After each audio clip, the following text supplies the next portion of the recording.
is getting all the serotonin that my brain has failed to produce ever since I was literally born. What's up, y'all? So today is going to be another bow ties and book haul. Just way too many books, okay? I barely know what to do with the books that I have in my library right now. My shelves are full. I'm gonna have to build some new shelves and find somewhere to put them because publishers keep sending me books, and I'm very touched by it. I'm very grateful for it. It is an immense privilege to be able to just receive books, but in the books that I have here, I am so very geeked for. There's only a few books in this stack that I'm like, ooh, I don't know if I'm gonna like this. Books that publishers were like, hey, you should check this out, and I was like, that might be a thank you next situation, but I'm gonna go into it with as open of a mind as possible. So without further ado, let us get into it without further preamble. Oh wait, I'm sorry, there is a preamble. If you wanna see my last book haul, which was like a month ago, it also had over 20 books. That is gonna be linked in the description box down below, along with a playlist of the other hauls that I have done. If you wanna see other books that I have acquired over my time here on YouTube. So without further ado, let us get into these books. The first one that I'm gonna get started with is a fantasy aquatic horror novel that is called Flowers for the Sea. This is a book that I have been wanting to read for so long. I remember when the announcement came out, my heart was pounding. I am terrified of water, specifically the deep ocean. You will not catch my black ass swimming in open water. You just won't. If it's a lake, cool, but you're not about to put me in the ocean with Shamu and Free Willy and all of the krakens and all the kaiju and all that shit. We're not, no. Most of the ocean is unexplored, and you cannot convince me that there are not monsters down there. There's no logical way. There's no reasonable explanation. It's just not giving. And so that's why aquatic horror always gets me right in my feels, my terror feels. And this is a horror noir where we are following survivors from a flooded kingdom that struggle alone on an ark. And there is a body horror element, like birthing horror. And I think that it's a situation where, oh, that's right, the female protagonist is pregnant with a child who might be more than human, and her fate may be darker and more powerful than she can imagine. There's also commentary on refugees and existing as a refugee in the world. I'm pretty excited for everything that this book promises, and it's a novella. So, and you guys know, I'm a big novella fan. A lot of people are not fans of novella, but I am. So I'm going into it knowing that it is going to likely be a very fast, intense ride without a whole lot of extra fill,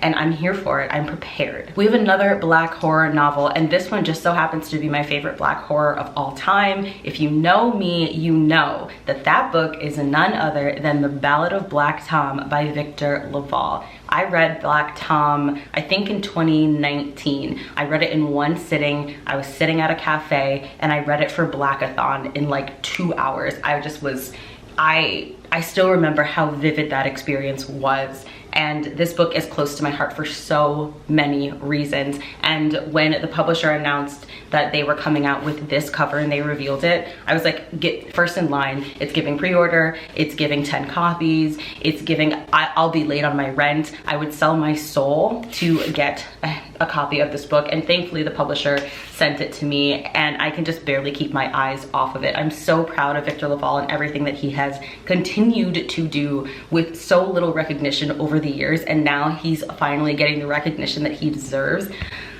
So proud of him, big fan. He's just such a great testament to what it means to push forward, like push on. Your time will come, sweetheart. So if you're not familiar with Black Tom, if you have not been listening to me, Black Tom is a book about this soothsaying, hustling New Yorker named Tom, and he's a musician, and he has high aspirations, and his dad is always kind of trying to make him be a little bit more level-headed, and then he gets this offer from this very mysterious, creepy-ass white man who's got tons of money to come play in his mansion in upstate New York. And Tom's dad is like, ain't nothing's good is gonna come from you going to this opulent white man's house. And Tom is like, nope, I'm gonna go to this opulent white man's house. And so he goes to the opulent white man's house, and things do not go well from there. So a lot of people nowadays would compare this to Get Out. This was of course like before Get Out's time. If you liked Get Out, this is a really decent comparison. It's phenomenal, it's fantastic, and I'm just so excited to reread it. Then we have a book that is called A Technicolor Afrofuturist Dream, and that is called Where It Rains in Color.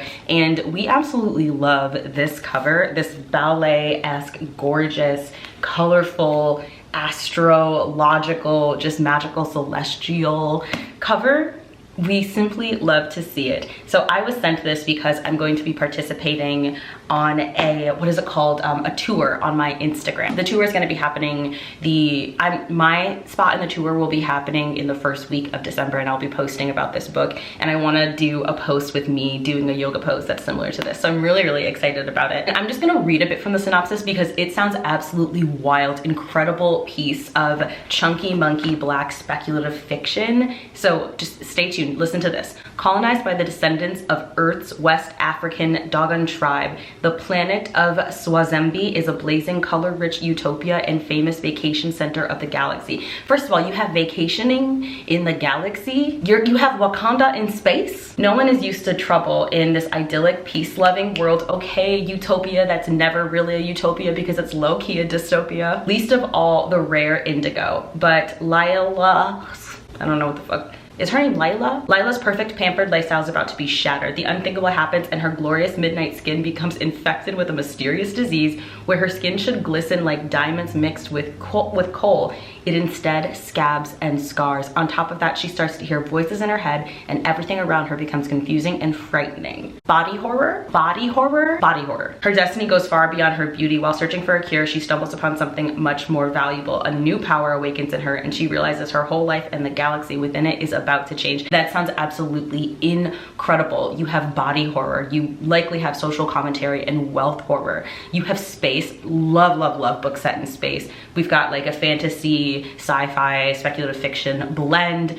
I cannot wait. I'm so excited. You definitely will see a Black Girl Magic vlog featuring this book. Also was sent a graphic memoir called A Pros and Cons List for Strong Feelings, and this is by a trans author. The illustrations are really fascinating, and I love it because this author uses birds to portray members of their family. How freaking amazing is that? And the art is pretty phenomenal. It's kind of set up like a puzzle as well. And I'm just a fan of graphic memoirs. I love that it's sectioned by months of the year as well. So you're going to see some coverage for this over on NB Book Club, my non-binary book club, which runs mainly on Instagram. So check that out. Then one of you beautiful subscribers sent Mad Ship by Robin Hobb. I have been listening to this on audio for a while and I've been dying for a physical copy. So thank you so much for sending this. It means a lot because I'm really loving this series. I'm very, very much enjoying this book, and just getting to have it physically is pretty freaking exciting. So thank you so much for sending me something from my wish list, especially this book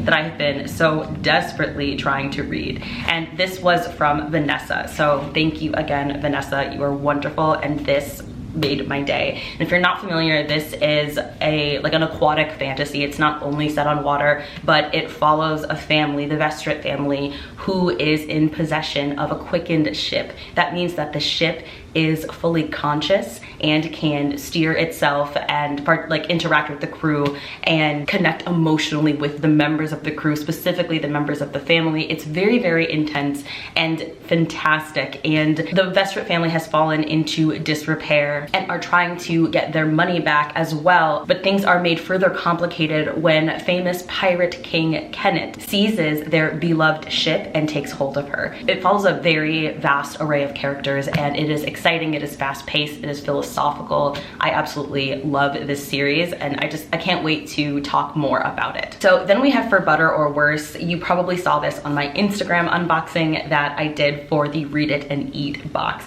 But this is a food romance. You guys know I'm not a romance fan, but I am a food romance fan specifically. And it follows one of my favorite tropes, which is like a cooking reality TV show. Chef Nina Lyon, who is all about business, is forced to fake date a restaurateur that she absolutely cannot stand for the purposes of the TV show's ratings. And it kind of reminds me a little bit of that amazing telenovela, something Hola. One of my favorite romances and I can't remember it. You Had Me at Hola. So good, fantastic. I'm very, very excited about this. And it said, being bitter enemies never tasted so sweet. Have any of you read it? Should I prioritize it? Let me know in the comment section down below because I haven't heard anybody really talk about this. Then we have a book that I'm tentatively excited about. It is called Black Wolf by Kathleen Kent, who is the author of The Dime, a book that is supposed to be amazing, but I have not heard of it or even read it. But the reason that I was like, yes, definitely send me this is because it is set in the 1990s and it is a spy, a female spy situation. I'm pretty excited about that. It's giving Red Sparrow. I love a good female spy. I love a good spy story in general. So this is following Melvina Donlevy, who arrives in Soviet Belarus on her first undercover mission with the CIA. And she has to get involved with the KGB, and she's what's called is a super recognizer, which is someone who never forgets a face. And as she searches for answers on a different mystery, which I don't want to read too much of the synopsis because they spoil it. So she's searching for answers on one mystery, but she inadvertently catches the eye of the elusive and petrifying Black Wolf, who is the head of the KGB. That sounds really amazing. You have like an underdog who has to come up against the most powerful person in an organization who has tons and tons of experience breaking down people exactly like her and people more formidable. So I'm really, really excited about this and how it's gonna play out. Then we have a book I'm also a little bit tentative about. I feel like it could go either way. It could be really good for me or really bad for me. And this is called Birnam Wood, a novel by Eleanor Catton. What do we think of this cover? Because I cannot make up my mind about it. 5 years ago, our protagonist, whose name is Mira, founded a gardening group, an undeclared, unregulated, sometimes criminal, sometimes philanthropic gathering of friends. This activist collective plants crops wherever no one will notice. So for a long time, this group has struggled to break even, and then they find this amazing abandoned farm. However, their plans are thwarted when this American billionaire seizes the farm and then turns his sights on them. I love absolutely anything that is set in the woods, especially if we're going to be following like this activist garden group, if we're going to be following environmentalism, and then we have a thriller component. All of that is checking all of the boxes for me. But there's something about it that I'm just a little bit hesitant about. I can't say, so let me know what you all think of this book. Is this checking boxes for you? Have you heard anything about it? So this is an ARC and it comes out in March of 2023. A bunch of you were freaking out when you saw my Instagram reel featuring this chunky monkey of all monkeys, which is A Day of Fallen Night, Samantha Shannon's prequel to the infamous Priory of the Orange Tree. This is another chunky son of a gun. She is 863 pages. Yep, 863 pages. And we are so excited to be back in Queen Sabrin's world. As far as I'm concerned, Queen Sabrin, however you want to say her name, is worth reading this series for. She's probably not gonna be in this prequel, obviously, but it doesn't matter as long as I can be close to her, as long as I can be back in this world again. Sapphic, dragons, female secretive orders and assassins, and the world itself is so lush, so lavish, so deeply incredible. I am really excited to get more of it, and I just can't wait. So have you guys read Priory of the Orange Tree, and what did you think? Priory I read years and years ago when it came out. This was a booktube buddy read for me. It was one of my favorite buddy reads that I've ever done. It meant a whole lot to me, but I had issues with Priory of the Orange Tree, specifically because there was some time traveling and it wasn't a sci-fi story. Long story short, there were some plot holes, basically. So I'm curious to know if the pacing and the time traveling issue is gonna be fixed in this one.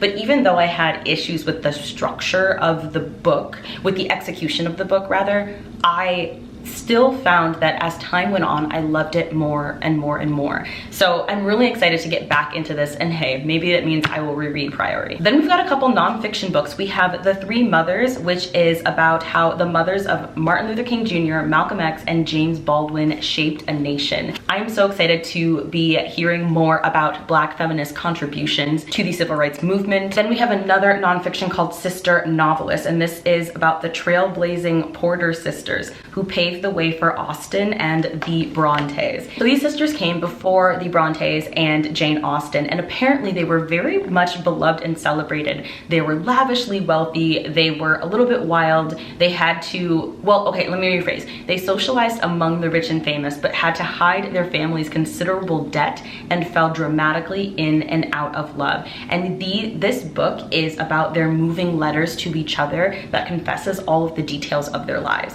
I love a good epistolary, so this is going to be right up my alley. Okay, so we're going to be moving into another amazing Black speculative fiction book, and that is The Last Dreamwalker by Rita Woods. When the publisher asked if I was interested, I almost threw up. My tongue damn near fell out of my mouth. I had to sew it back in. I could not believe that they thought of me and sent me this book. First of all, I loved Rita Woods' Remembrance. It is one of the most incredible books of all time and the most underrated book I've ever seen on BookTube. It's criminal. I had no idea, despite the fact that I love Rita Woods to death, that she came out with another book, because I've been waiting years. I literally gave up hope. I didn't know if she was gonna keep writing, and that is this book. This is the fruits of her labor, the long, long, long awaited for sophomore novel. And we are following a young Black woman who learns that she is part of a long line of dream walkers, that she has inherited this ancestral ability to walk through the dreams of others, and it gets horrific and thriller-esque from there. So we are very, very excited about this, and this is a power that was passed down through generations of her Gullah ancestors. Cannot wait, very excited. Black witchiness, Black speculative fiction, Black spiritual fiction, all of that checking all of my boxes. And you guys know that I'm a really big fan of dream inclusion, dream magic, especially as they call on BIPOC ancestral traditions. Then we have another sophomore book by another Black author that knocked my socks off, and that is Candace Carty Williams's People Person. Now, I am not gonna lie, the book itself isn't what's interesting me. It's that Candace Carty Williams wrote it, and I trust her wholeheartedly after she wrote Queenie. So we are following a girl, a young woman whose life is a mess, and her name is something odd. Dimple. Her name is Dimple Pennington. And after Dimple's estranged father passes, she has to reconnect with her half siblings that she doesn't know. And things get incredibly more complicated from there. She's an aspiring lifestyle influencer, social media individual, and she's got like a crazy relationship with her boyfriend, and just things get even worse, even more chaotic and wild. And that kind of chaos element is something that Carty Williams is brilliant at writing, and I'm loving this cover. This cover is really trippy. Then I picked up an emotional buy that might surprise some of you, and that is The Afterlife of Holly Chase. Now, I'm going to be rereading this book for December for the Christmas season, and you may or may not know by the time this video comes out that I am going to be hosting a 48-hour Christmas romance and Christmas horror themed readathon. So I'm very, very excited about that, and this is going to be one of the books I of course read. This is a retelling of the Scourge. What is that? I always forget what it's called. What is the original myth called? With Ebenezer Scrooge? I can never remember. Okay, so we're editing this at 7 in the morning, head sour. Our Rudolph onesie and our crusty ass eyes. And we just have one question. Who is Ebenezer Scrooge? Who is he screwing?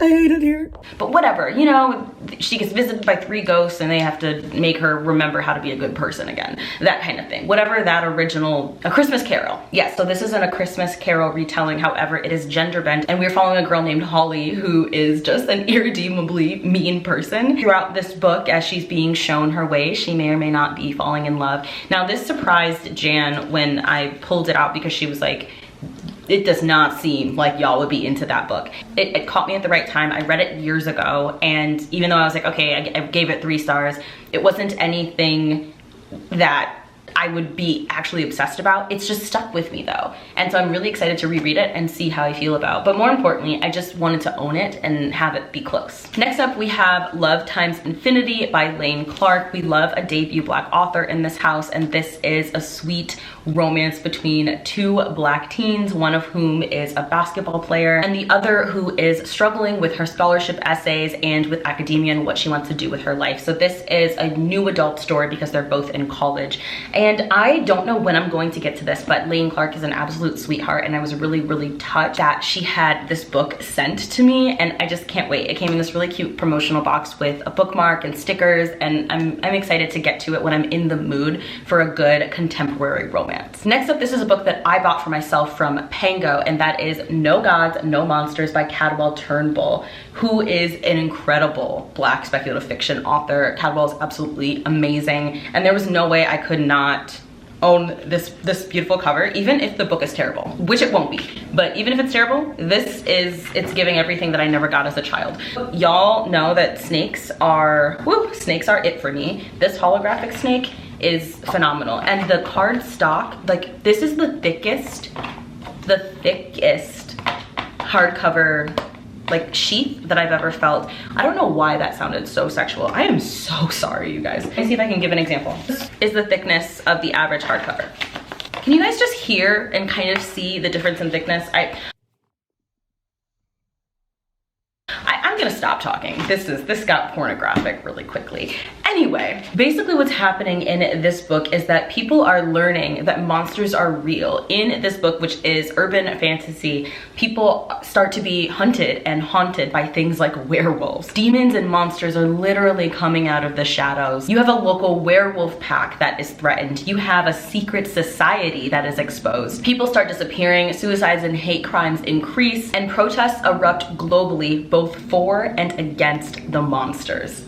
I cannot wait for this book. I'm so excited about this. Then we have a mythical tale of anthologies, and that is Love in Color. Now this I'm really excited about because it was one of my most anticipated, and essentially this is a Black author who was reimagining various myths, both West African and non-African. This book is written by a British-Nigerian journalist I have heard incredible things about, and I'm so deeply excited for it. Now we have one of my most highly anticipated books of 2023, and that is She is a Haunting. This comes out in February, and this cover is absolutely beautiful. It is stunning, it is incredible. I'm so excited, and the synopsis itself, if you haven't heard about it, just wait, because you are going to be completely enamored. First of all, it is described as Mexican Gothic meets the astonishing color of after, so say less. When Jane Nguyen arrives in Vietnam for a visit with her estranged father, she has one goal: to survive 5 weeks pretending to be a happy family in the French colonial house Ba is restoring.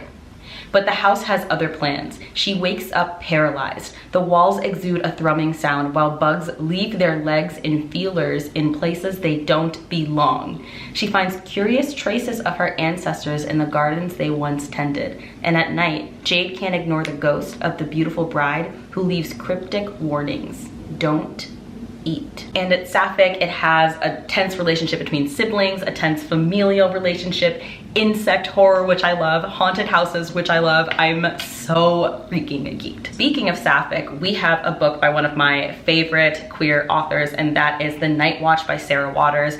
I bought this book brand new off of Pango. It was like $6. You guys know that I'm like Pango Books' biggest fan. It's an app for buying and selling books, and I use it all the time. I use it all the time. So this is one of the books that I got off of Pango, and I am really geeked about it because Sarah Waters writes really incredible queer sapphic historical fiction, especially historical fiction that is naughtier than you would expect. So this takes place in the 1940s. I am so excited about this. This is a book set in the 1940s, and we are following 4 characters, 3 women and 1 man with dark pasts as they are swept up in illicit sexual activities and lavish parties and danger. So we also have the paperback for the final revival of Opal and Nev by Donnie Walton. Everybody was talking about this book earlier on in the year, or maybe it was last year rather, but I started to read it via audio and I was not into the story. But somebody else said, oh, it's okay, like the audiobook really is not it, don't be put off. So we're going to try to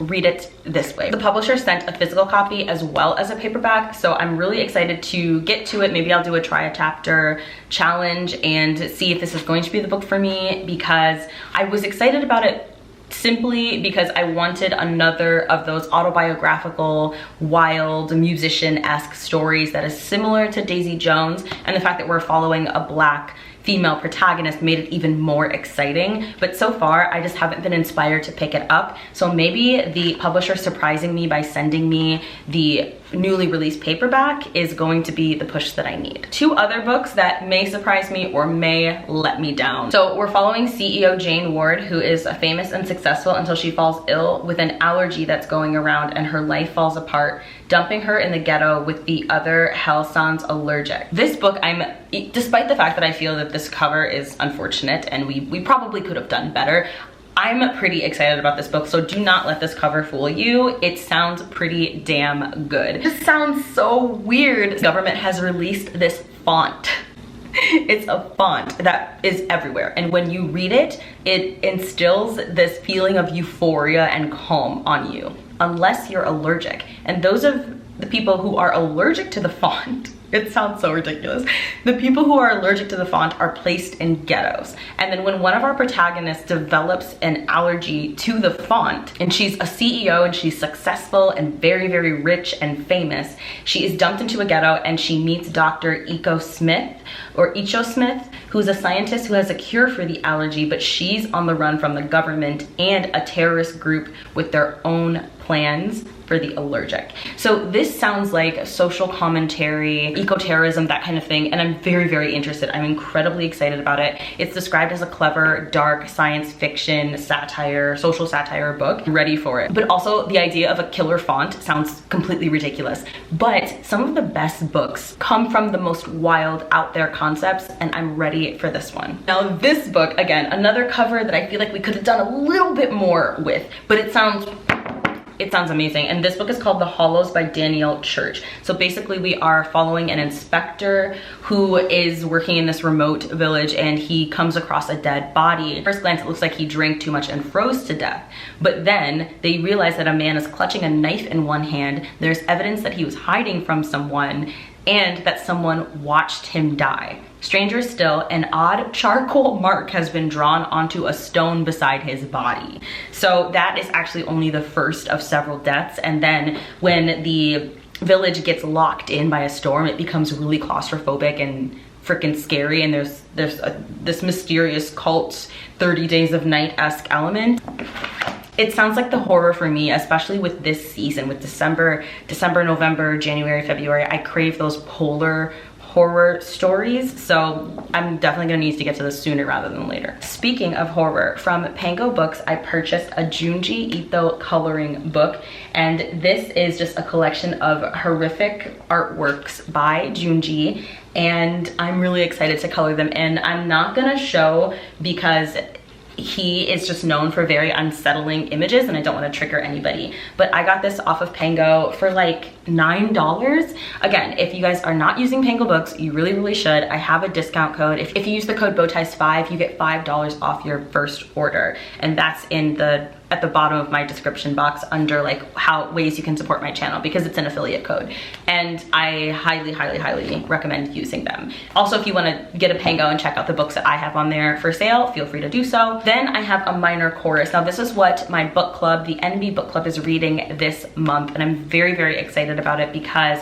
it is incredible. There's no way that this book doesn't become an all-time favorite. That's how much I'm loving it. From Two-Spirit writer Billy Ray Belcourt, this is his very first full-length novel, and it is about this young indigenous man who has fallen out of love with academia. He's becoming disenchanted with it, rather. The difficulties of being in academia as a gay indigenous man. And so he decides to take a break and return home. What he is seeking is inspiration in order to become one of the most incredible writers of our time. When I tell you that even though the concept for this book, the synopsis itself, is quiet and it's not sparks and wildly exciting, right? I'm telling you, this writing is unmatched. These quotes will hit you right to the core of your sternum. I have been moved so deeply by this book. I'm annotating every single line, it feels like, and that's why I'm reading it so slowly, despite the fact that it is so short, because I just want to make notes and highlight and underline every single thing. And I'm seeing so much of myself in this book. I feel in so many ways that it's speaking to me. Please, please read this book. Please read it. Also, speaking of, our NB Book Club live show is going to be the first week in December, and our co-hosts are Bear of Etsu Brody and Kim of Native Lady Book Warrior, and we're going to be discussing this book. So the audiobook is like 3 hours long. The book itself is 150 pages. It just came out, so buy it. Support an Indigenous author. It's such an important, amazing work. You're all going to love it. And if you are able to make it to the live, please do show up, because we're all going to have a good time discussing A Minor Chorus. All right, cuties, we have 4 books left. Are you still with me? Are you still with me? So we have The Scourge Between Stars by Ness Brown. This is another space horror-esque book that I am so geeked for, and it's a novella. Y'all, I just freaking can't wait for this. Following acting captain of the starship Calypso, whose name is Jacqueline Albright, and she is responsible for keeping the last of humanity alive. Let me just cut in real quick to say that if humanity was dependent on me, we'd all be dead. Basically, tensions on the ship start to run incredibly high, and a mysterious intruder begins picking the crew off one by one, and it becomes a quest for survival, not just of the protagonist, but of all of humanity. Then we have Wanda Morris's sophomore book, Anywhere You Run. Y'all probably know her as the author who wrote, what was it called? All Her Little Secrets, which I really, really enjoyed, and I was very, very excited for this book. And we're following 2 sisters who are both on the run. One who's on the run because she's accused of killing a white man, and the other who's on the run because she fell in love with a white man and is pregnant with his baby. And this is set in the 1964, where it is illegal to have interracial love. Interracial marriage is illegal.